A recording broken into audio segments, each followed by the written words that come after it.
Good morning. I hope your day is going well. I'm honored that you're here, and I hope you have a great weekend. Quick review of what's happening next week. So this week we had Memorial Day, which was awesome. Now, next week will be a little weird and stuff because of it. But the most important thing is that Monday afternoon for lab, that's when we're going to do class presentations. So come in ready to give your presentation, have your paper printed out, bring it to class. You'll turn that in. That'll be the only thing we do. It should be pretty chill. And then next week, Wednesday at 9 a.m., you'll turn in problem set 6 to me. And if you were here at the beginning, there's some weirdness apparently with problem set 6 for the printers. I'm really sorry about that. Turn in what you've got, all right? Problem set 6 is hopefully will help you in future classes more than this class. So I just want you trying some of the things. Jasmine said that she reprinted it, which is awesome. You'll get the full experience. That being said, it's the end of the term. So anyway, give me something on Wednesday, and honestly, that'll be cool. You will, though, on Wednesday then get both take-home quiz 6 and take-home seminar self-quiz 6. Those will both be due on Friday at 9 a.m. So never a dull moment. Any questions on that kind of stuff? Cool. We'll talk about aromatics here in a little bit, but I think at this point it's a good idea just to break it down a little bit and kind of review some of the things that we've seen already. So organic chemistry is all about carbon. And carbon loves to have 4 bonds. Excuse me.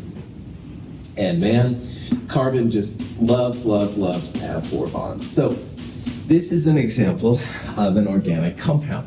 It's got 3 carbons. Every carbon is tetrahedral. Every carbon is sp3 hybridized, et cetera, et cetera. Remember, carbon doesn't like to have 3 or 5 bonds, like ever, basically. So every time you see carbon, it's going to have 4 bonds around it. So in organic chemistry, to name something like this, you always start with the alkyl groups. And the alkyl groups are essentially like pieces. They're not compounds themselves, but they're pieces that make bigger pieces. So in this problem, if you would like erase that hydrogen right there, that is CH3, CH2, CH2. And this thing here is called the propyl group. Now, propyl group is not a compound, all right, because that last carbon there doesn't have all of its pieces, all right? And carbon basically melts down when it doesn't have the 4 bonds around it. But you can put pieces on the end of this propyl to make new compounds. So as I had just a second ago, I had H there, but you could put Cl, or as we'll see today, you could put in OH there, or all kinds of different things. But the propyl group is not a compound. So when I put a hydrogen right there, all right, that then made an alkane. An alkane is a propyl group plus a hydrogen. So that something completes the alkyl group to make the compound. So if that part that's missing just is filled in with hydrogen, it becomes an alkane. And then like we saw, to name this, you would take off the YL of the alkyl group and add an ANE. So this compound is propane. And this is what people use when they barbecue and stuff like that. Convenient kind of thing. Questions on that? Okay. Now, another interesting thing happens when you have organic chemistry. So for example, you don't have to have just hydrogens. You could have a chlorine right there. And when you have something like chlorine or fluorine or bromine or any of these things, you usually call them as chloro, which is what we also saw in chapter 19 with the inorganic things. So this compound would be a chloropropane compound. The pieces that aren't part of the alkane usually go first, and then in this case it would be chloro. However, in this molecule, you could have just as well put the chlorine right here, all right? And one thing I hope that you've seen is that as you change the atoms, it changes polarity, which changes melting points, boiling points, reactivities, blah, blah, blah. So chemists have to have a way to tell each other where this chlorine is. So this is where the numbering pops in, and you can go left to right and right to left. Smallest number is important. So this chlorine's right in the middle. I would call this 2-chloropropane.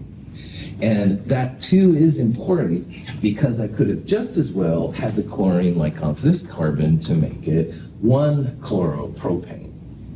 However, in organic chemistry, it's really important to think about smallest number.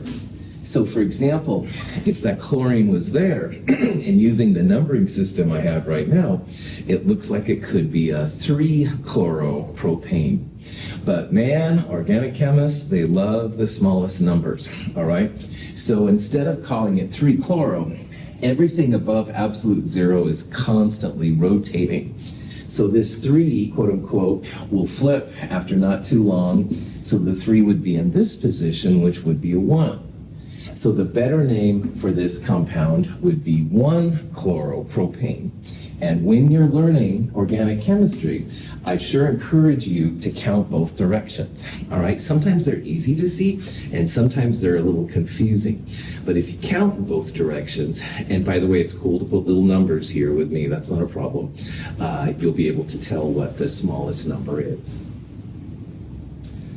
Questions on that? Okay. Now, on Wednesday, what we did is we saw that there's a lot more than alkanes, or this would be a haloalkane or an alkyl halide. But what happens sometimes, remembering once again that carbon has to have 4 bonds, is you can do things like make double bonds. So notice that there, to make this molecule, I erased 2 of the hydrogens and I put in a double bond. So your carbons still have that 4 bonds around them, okay?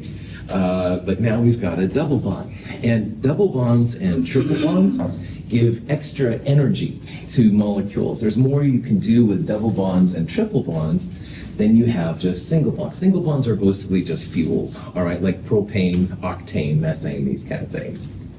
So this is another name now that chemists have to figure out how to name things. By the way, let me make this a little easier so I won't have to talk about something else. Put that right there, sorry. So let's say we wanted to name this compound, all right? And what I've done, I put the chlorine back on the middle carbon. I made a double bond here, stuff like that. So if this was a hydrogen, we would still have 3 carbons, the propyl group.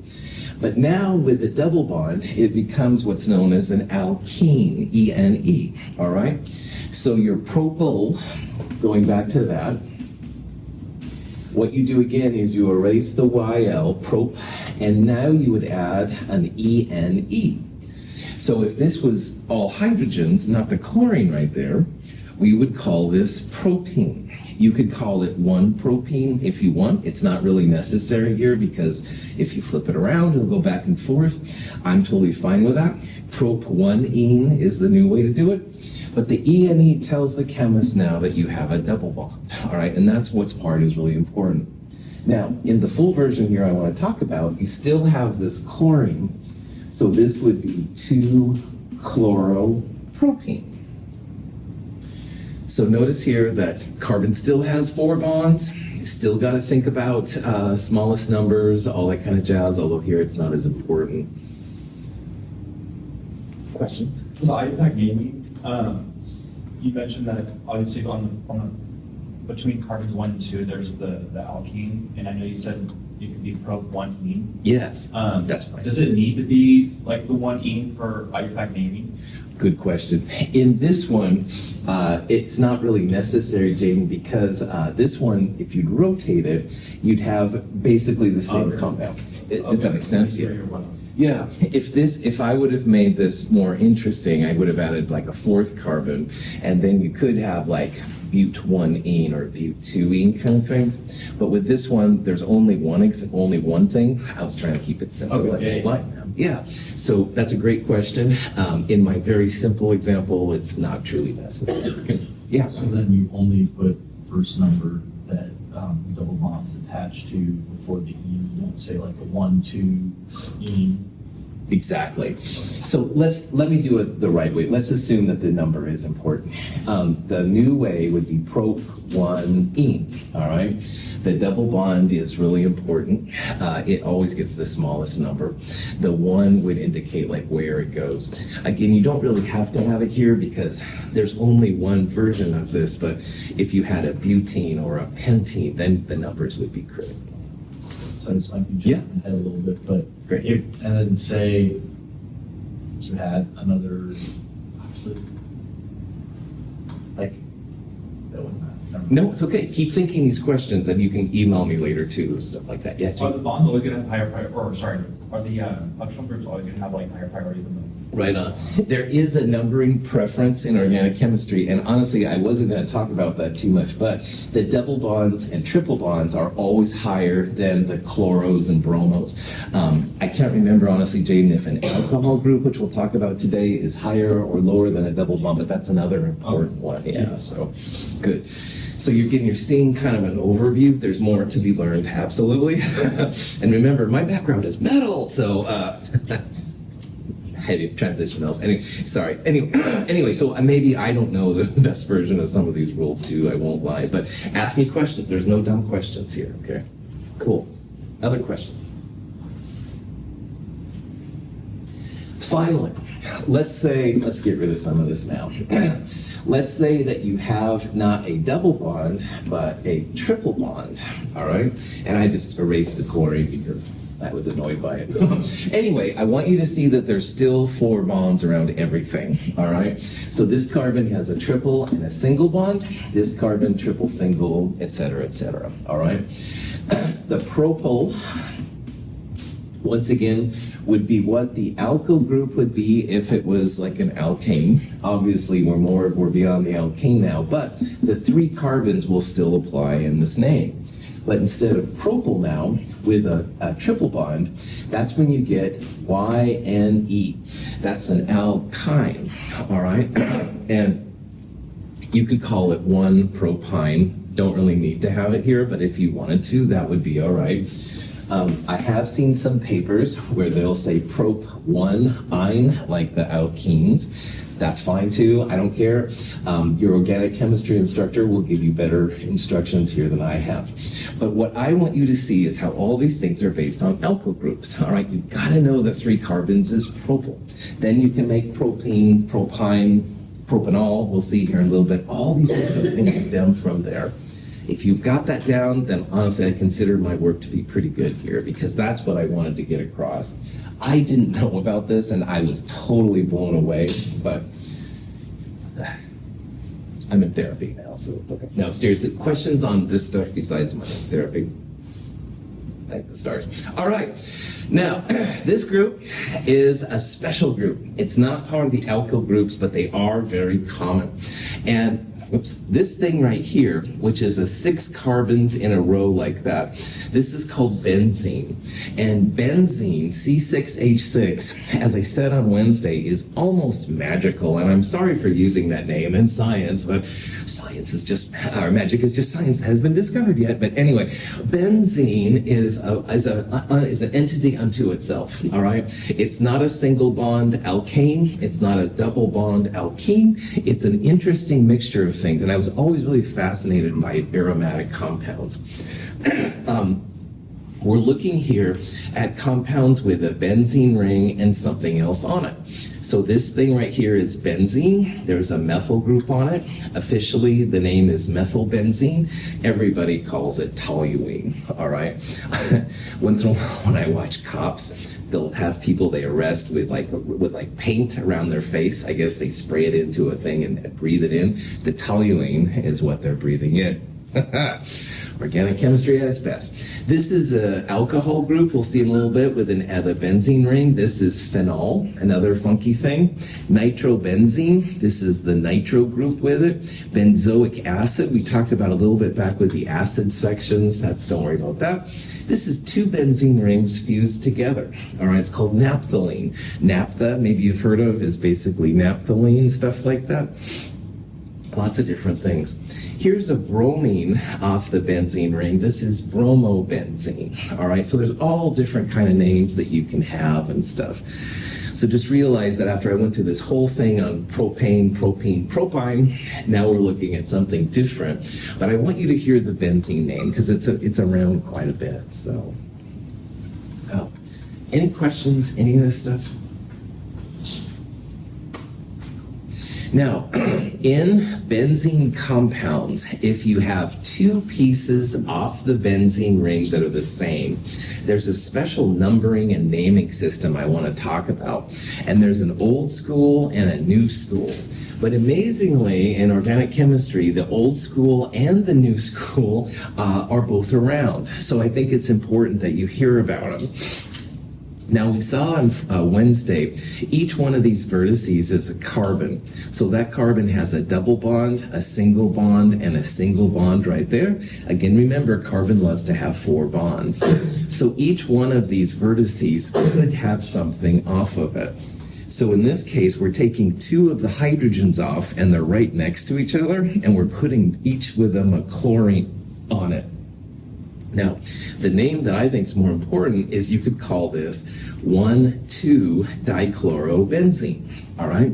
If you start at high noon and go clockwise or counterclockwise, 1, 2, 3, 4, 5, 6, they're right next to each other. That's where the 1, 2 comes from.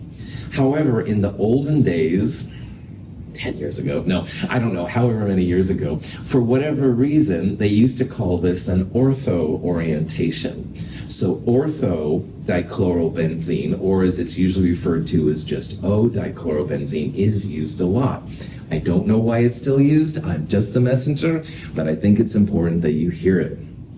Now, likewise, 1,3-dichlorobenzene is also referred to as a meta-dichlorobenzene or M-dichlorobenzene. And para means 1,4, like they're opposite each other. 1,4-dichlorobenzene is also known as para-dichlorobenzene. And you could have dibromo, dimethyl, etc. All right, lots of different combinations. But if you see that ortho, meta, para, that's naming is still around quite a bit. Now you know like what it means. This one is less polar than these two. That can be important. There's some reasons why ortho and para are a little bit more reactive than meta, and you'll get into that in organic chemistry. But just realize this is something you'll run into if you take organic chemistry or look at things. Any questions on that? Yeah. Can we just read the meanings counterclockwise? Counterclockwise direction? Oh, you can go either direction, Jaden. So let's say this was number 1 right here. You could call this compound 1, 2, 3, 4, 5, 6. That would be clockwise. But if you went counterclockwise, you would still get 1, 2. All right? So that's a really good question. So when doing the benzene ring, think both directions. All right? Think clockwise and counterclockwise. Again, with our clocks, I'm used to reading things clockwise, but really you should think about it as counterclockwise. Smaller number is always really important, Jaden. So a 1, 5 would be not cool in organic chemistry, but a 1, 2 would be awesome. So excellent question. All right. So about this time, you probably need a drink. I mean, excuse me, just say no, kids. An alcohol, all right, let's just break it down. An alcohol is drinking alcohol, all right? So you go to Gino's across the street, opens at 11. Oh, I don't know that. Anyway, ethanol is the drinking alcohol. It's in beer, vodka, Everclear is basically pure ethanol. But actually in organic chemistry, an alcohol is a class of families, all right? And just like I said, how like the alkynes and the alkenes are more interesting than the alkanes, well, the alcohols are definitely really reactive in chemistry. There's a lot of things you can do with them. So all my bad jokes about ethanol aside, let's talk about what alcohol means in organic chemistry. Excuse me. So an alcohol is just an alkyl group, R, propyl, butyl, methyl, whatever, but that missing piece is connected with an OH. Now, oxygen, if you remember from Chem 221, loves to be tetrahedral, and it's best if it has 2 lone pairs and 2 bonds. So it can have 2 single bonds, which is what it has here, 1 single bond to the alkyl group, 1 single bond to the hydrogen. So the generic representation for an alcohol, CN, H2N plus 2, O. So if you look here at ethanol, which is an ethyl group, you take the YL off and add anol. There are 2 carbons. So N would be 2. 2 times 2, 4 plus 2, 6 hydrogens. And if you look here, there's 3, 4, 5, 6. But it's also got an oxygen, all right? So all the alcohols can be named that way. And again, all the alcohols are a lot more reactive than the alkanes and stuff like that are. That's why they're so helpful. The OH group is called the hydroxyl group. You can have dihydroxyls and stuff, but we're going to mostly focus on the single ones. Here's another example of an alcohol. Now this one has 3 carbons, all right? There's an OH off the end. The OH again is what makes it an alcohol. So propyl minus YL would be prop, add the anol, propanol, or propan-1-ol, the new way of calling it. They're both used, but I want you to hear both ways. However, what is important here is the number, because notice that this OH is on the outside. So if you count left to right, 1, 2, 3, this would be 1 propanol, propan-1-ol. You could have an alcohol over here, but again, you rotate it around, it would be the same compound. However, if you put that OH off the middle carbon, you can't rotate this one into this compound. So these are isomers, all right? Same formula, same atom, same molar mass, but different polarity, different reactivity, stuff like that. So this compound here would be 2-propanol or propan-2-ol. They're both used. Either way is great. Both propan-1-ol and propan-2-ol, 1-propanol, 2-propanol, can be purchased at Fred Meyer's. All right, you go to the paint section. They're used to take off types of paints and stuff like that. So very, very common compounds. Questions on that?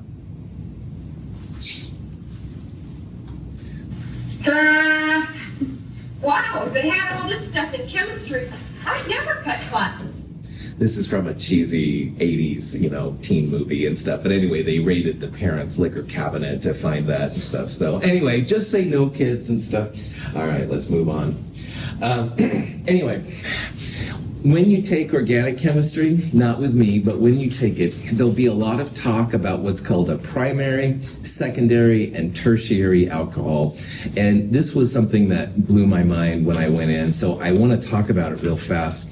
Primary, secondary, and tertiary, if you look at the carbon with the OH, that refers to how many carbons are connected to the carbon with the OH, if that makes any sense. So ethanol here is considered a primary alcohol. The carbon with the OH has 1 carbon connected to it and 2 hydrogens. So 1 carbon connected to that COH means it's primary. But over here is an example of 2-propanol. 2-propanol, the carbon with the OH has 2 carbons connected to it. That's where the secondary part comes in. Here's a compound called 2-methyl 2-propanol or 2-methyl-propan-2-ol. This carbon with the OH has 1, 2, 3 carbons connected to it, so it's called tertiary. Those methyl groups you're going to see in organic chemistry donate electron density to the carbon with the OH on it, and it makes the OH react in different ways, all right? So when you see, if you see something about primary, secondary, or tertiary, just realize you look to the carbon with the OH on it and you just count the number of carbons connected to that carbon. So 3 carbons tertiary, this carbon with the OH has 1, 2 carbons, so it's secondary. This carbon with the OH only has 1 carbon, all right? And it literally is the carbons next to that OH carbon, all right? This one wouldn't count You just count this one, you'd count that one and that one, this one, 1, 2, 3, tertiary. Is that cool? All right. So if you saw a question like this and said, what's the name of it? If you wanted to know what kind of alcohol it was, this carbon with the OH has one carbon there and another carbon right there. This would be a secondary alcohol, but that's not really that important here. What I want to do is talk about naming, all right? So if you look at this structure, if you had just a nothing right there, 1, 2, 3, 4 carbons, that would be a butyl group. All right, butyl is 4, like propyl was 3. And that, that butyl group has an OH on it, so it becomes an alcohol, tannol. However, as you could probably imagine, there's going to be a numbering going on with it. If you count left to right, 1, 2, 3, it might look like it's butan-3-ol. The 3 would be the position of the alcohol. However, I know a lot of you are thinking this, wait a minute, count the other direction, and sure enough, 1, 2, all right, you could also call this butan-2-ol. And again, longest chain, smallest number, super important. So butan-2-ol or 2-butanol would be the best name for this molecule. Questions? Do not even consider drinking any of the alcohols except for ethanol. They will all mess you up. Methanol made people go blind and prohibition. The bad distillation equipment, the methanol made people blind. So anyway, just say no once again, kids. But on the other hand, it's kind of interesting. So, question? Now, you can have more than one OH on your carbon group. And these are kind of interesting on just a practical level. So for example, here's a compound with 2 carbons, an ethyl group if it was an alkyl group, but not just one of the hydrogens have been replaced, but actually the other spot, they both have OHs. So these compounds are called glycols. They have multiple OLs, multiple alcohols on them. So this thing officially is called ethylene glycol, all right?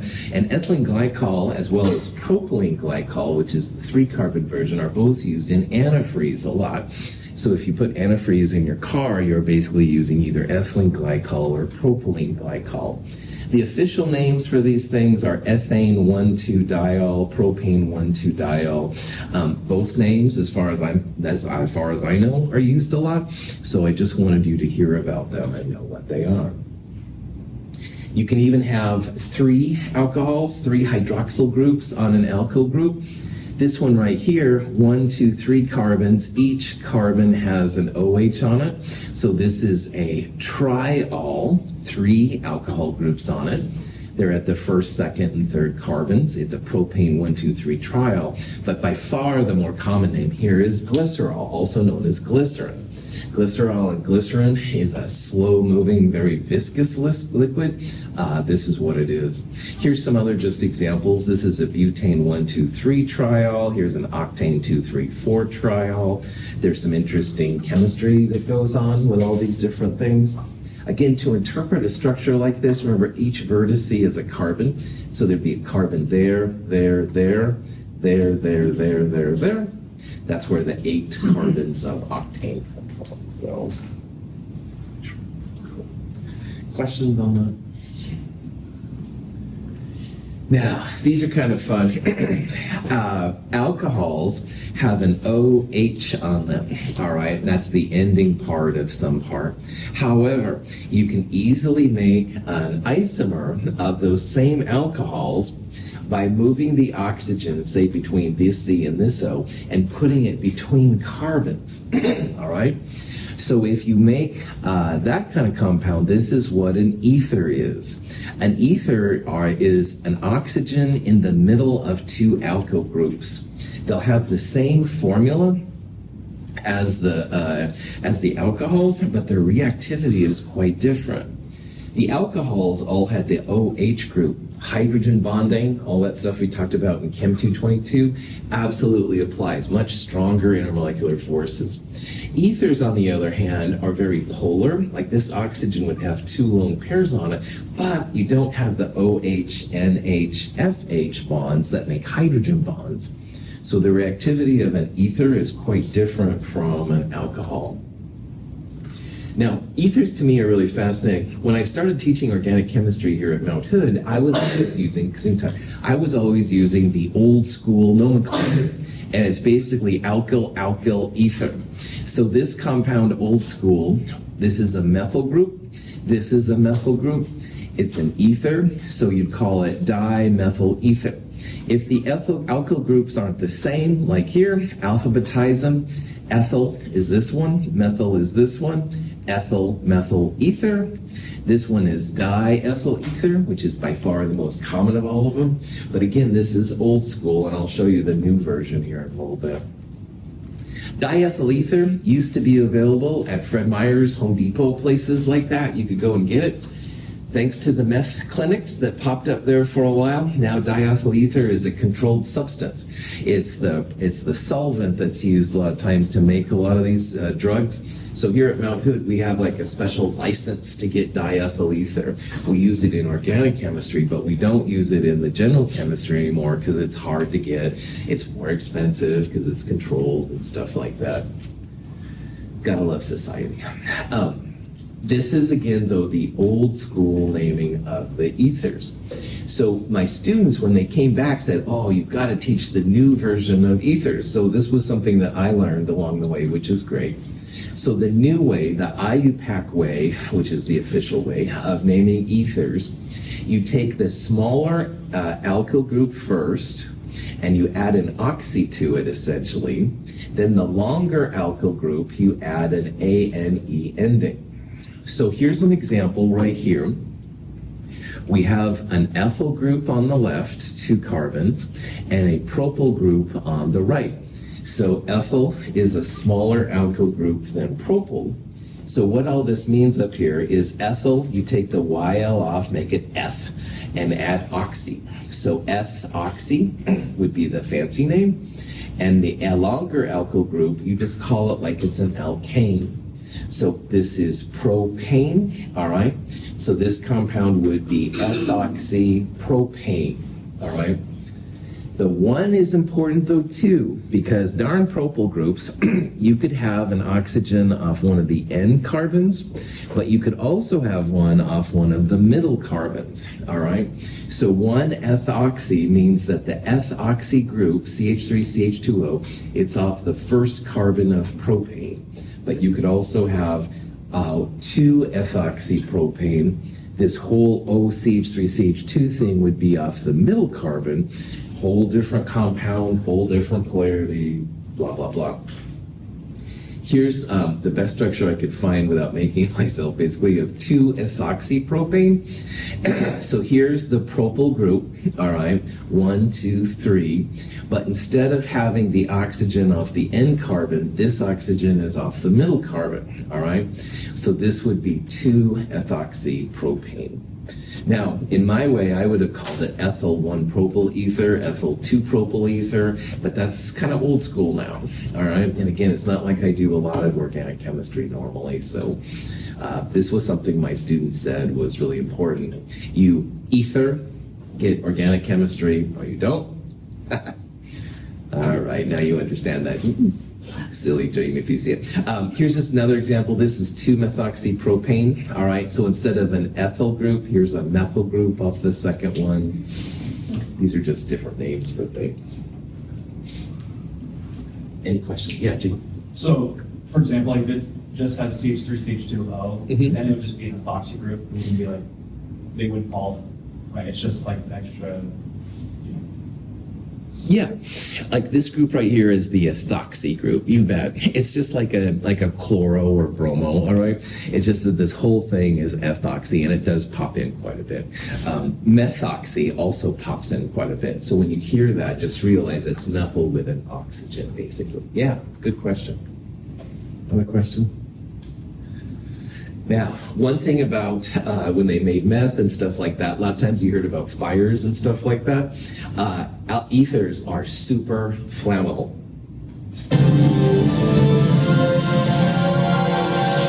You forgot your boarding pass.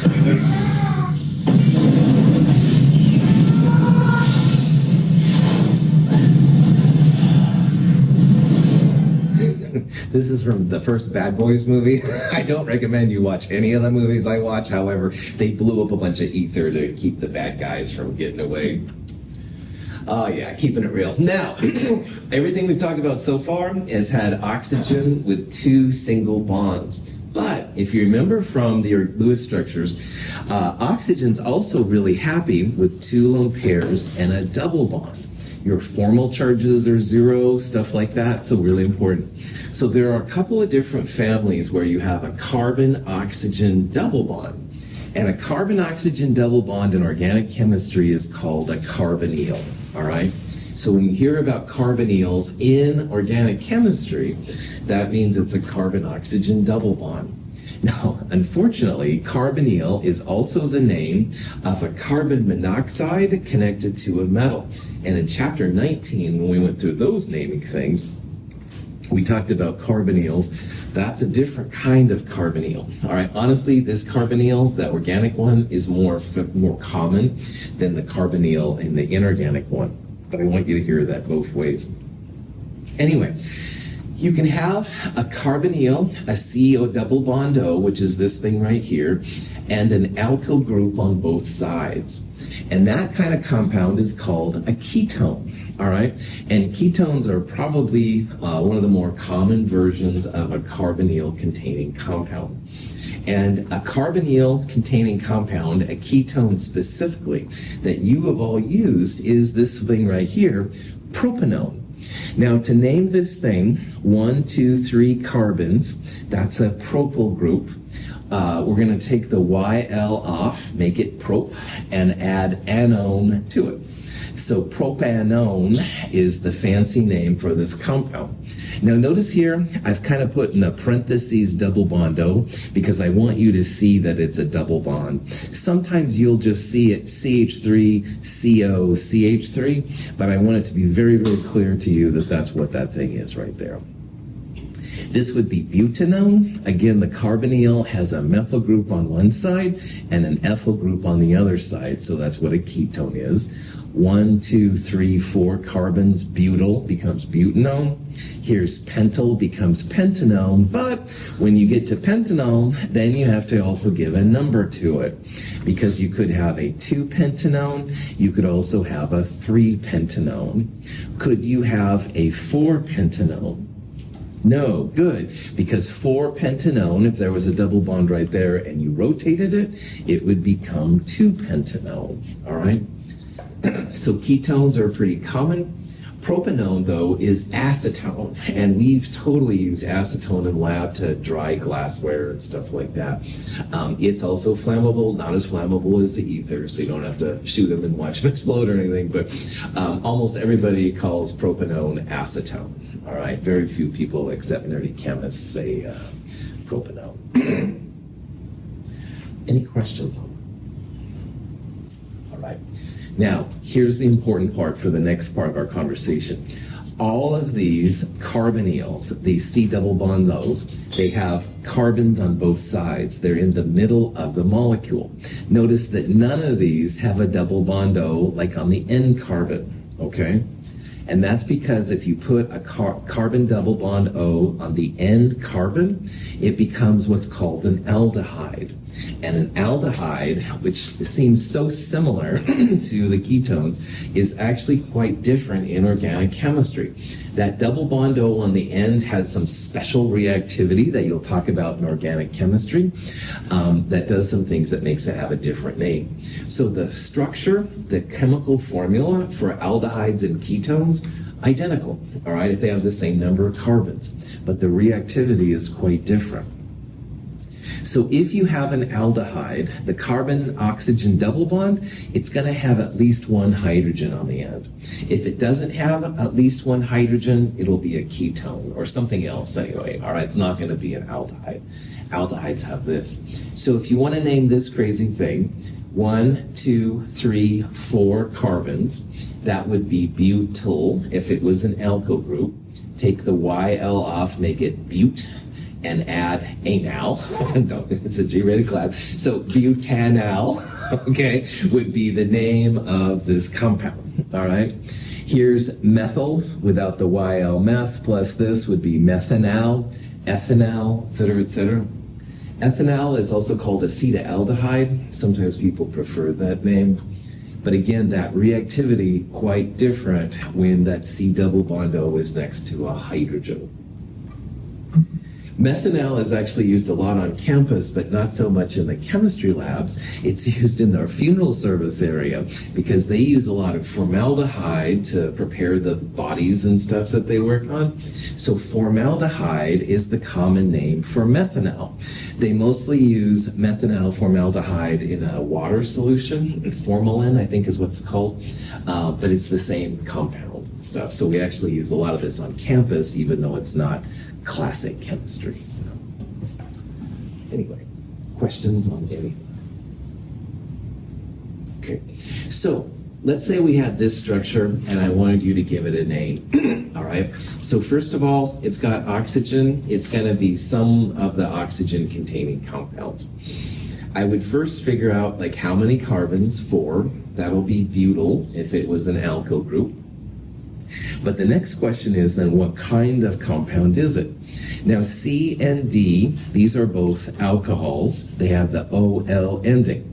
And a C double bond O is not an alcohol, all right? If it was an alcohol, it would have COH somewhere on it. This doesn't have that. This has, excuse me, this has a carbonyl. Now we haven't talked about this kind of compound yet. We'll talk about that in a minute, so obviously that's out. It could be an aldehyde, which would be butanal, or it could be a ketone, which would be butanone. So what do you think? Do you think this carbonyl here, does that make it a ketone or an aldehyde? Ketone, right on. So in this case then, butanone would be the best name, all right?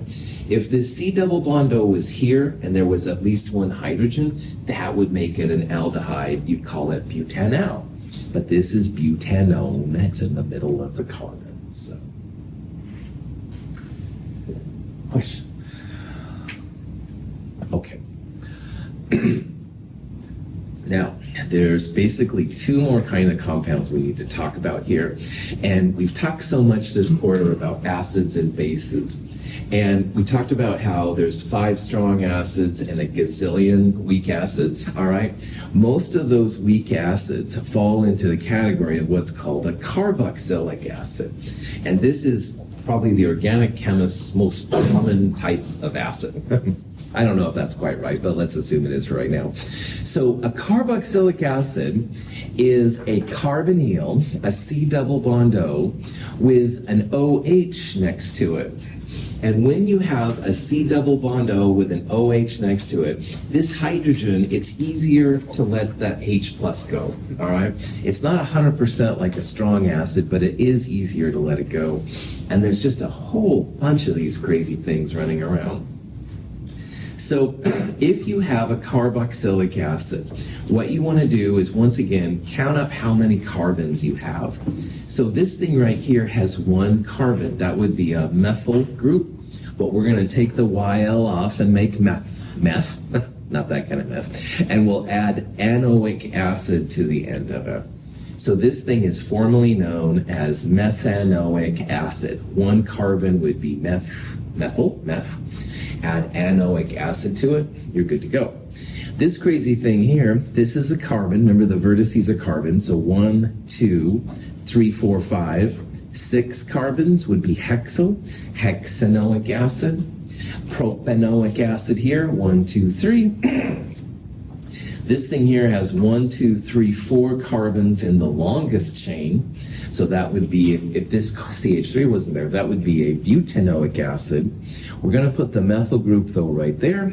This is always the first carbon. This is very reactive. This is going to be 2-methyl butanoic acid. So these things, pretty common. There's lots and lots of them. That's why there's so many weak acids running around. Formic acid is used by certain animals, like ants and stuff. Sometimes when they sting you and stuff, that's what the type of acid is. Questions? The most common of all these carboxylic acids is technically known as ethanoic acid, but almost everybody calls it acetic acid. And if you're outside of chemistry, people call it vinegar. All right. Pure vinegar would be pure acetic acid. Most of the time vinegars have like spices and stuff like that in them. But this is a very, very common carboxylic acid. And again, you know it's carboxylic acid, double bond O with an OH next to it. All right. These hydrogens aren't acidic. It's this one right here. It's easy to have that H plus let go. The minus will resonate back and forth. You'll learn more about that in organic chemistry. But there's lots of these around here. Aspirin is actually a carboxylic acid as well. There's a C double bond OH right there. This is the carboxylic acid part, acetylsalicylic acid. Notice though that this part right here, here's the C double bond O. It's not connected to an H. This is something different. I'll mention it, but you do not need to know that for this class. Benzoic acid is actually pretty common. It's a benzene ring, but instead of having a hydrogen right here, it has a C double bond OH. These are probably the two most common carboxylic acids that are around and stuff. So. Okay, so here's another molecule. Let's name it. When you look at this one, 1, 2, 3, 4, 5 carbons, that would be pentyl. Take the YL off, we'll do something with it. What do we do when we take the YL off? Well, it has a C double bond O, and that C double bond O doesn't have hydrogen, so it's not an aldehyde. The C double bond O is not like in the middle of other carbons, so it's not a ketone. But the C double bond O has an OH, so this is the carboxylic acid part. So pent is 5 carbons, and you're going to put an oic acid at the end of it. Pentanoic acid would be the name of that. Okay. Oops, I just opened the thing. Sorry about that. So pentanoic acid, 5 carbons. It's a carboxylic acid because it has a C double bond OOH on the end of it. This would be a little bit acidic. So, okay. Any questions on that? Now, this slide, I don't want you to take any notes, but I want you to listen because this just drove me crazy. This is actually probably one of the more relevant slides that I've shown recently. Down in California, when they had that big tank that they thought might explode, but it didn't, thankfully, this was a type of an ester that they had inside there. Now, why I want you to hear this is because esters and ethers, different compounds. I had an instructor, had a little bit of an accent. I thought, oh, they're just using their accent. It's the same compound. Well, I learned on a quiz that wasn't the case. So anyway, I want you to hear ester and ether. They're different compounds, all right? And they're really wild. Now, we're not going to get into the naming of these because it's a little bit more complicated. But if you hear of an ester, or if you see the O8 naming, that's the ester thing. So I just want you to hear these kind of things.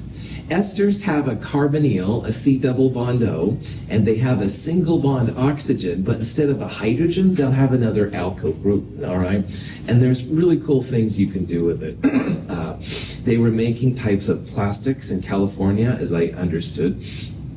That's why they were using their methyl methacrylate or whatever compound it was. To name it, you put the alkyl group to the right of the single bond O first, methyl, and then the other two, those would be ethyl, but they give it an O8 name, so methyl ethanoate. Here's an ethyl group after the single bond O, so ethyl is by itself, 1, 2, 3, 4, 5. They would, instead of pentyl, it's pentanoate, all right? This thing is kind of crazy.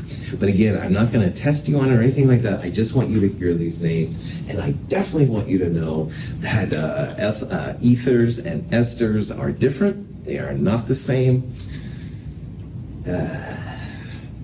Anyway, any questions on this stuff? All right. We'll do a little bit more on Monday. We're almost done. I'm going to show you one more kind of compound that's pretty important. But I appreciate you all being here. Any questions? Have a great weekend.